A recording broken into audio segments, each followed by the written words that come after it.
Hey everyone, welcome back to the channel. We have another huge bombshell update today about Joe Rogan.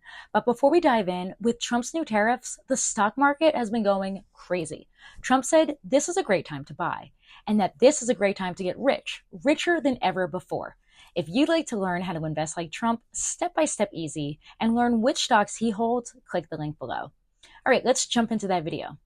Trump's escalating trade fight with Canada is sparking backlash in an unlikely place. His own fan base. Joe Rogan, a high-profile Trump voter and supporter, slammed the economic standoff as stupid.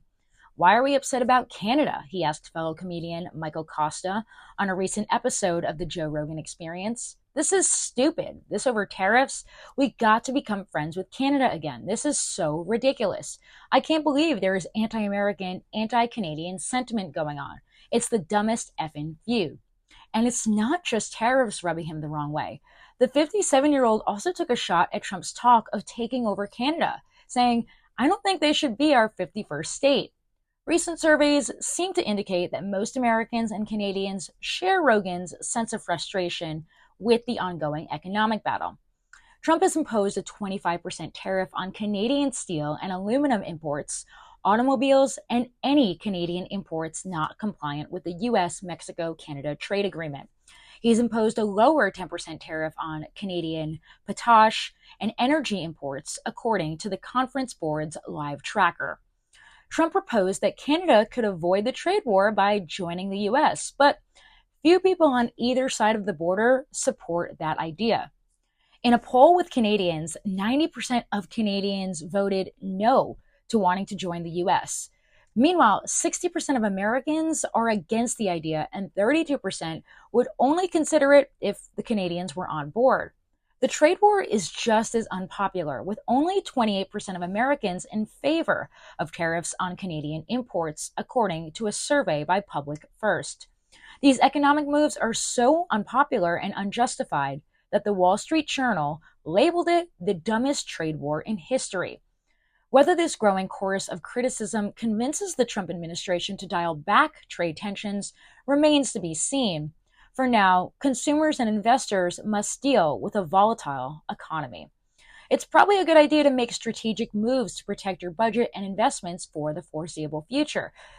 The stock market has plummeted in response to the administration's trade policy, prompting some investors to seek a safe haven.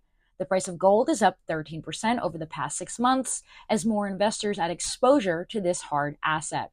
Meanwhile, consumer behavior is shifting in response to tariff threats. If tariffs push prices up, nearly half of shoppers say they'll buy less often. Another 40% are ready to swap for cheaper brands, and half are open to secondhand or local alternatives. The survey also found that many consumers are adopting a buy now before prices spike approach to major purchases such as cars and home appliances. Moving up big purchases and buying essentials in bulk could be a great way to avoid or minimize the cost of this trade war. Over the long term, if this economic battle persists, some may need to add a margin of safety to their annual household budget. If you assume auto parts, clothes, and food will cost roughly 25% more in the future, you can bolster your personal finances even if this trade conflict is resolved and the price hikes don't materialize.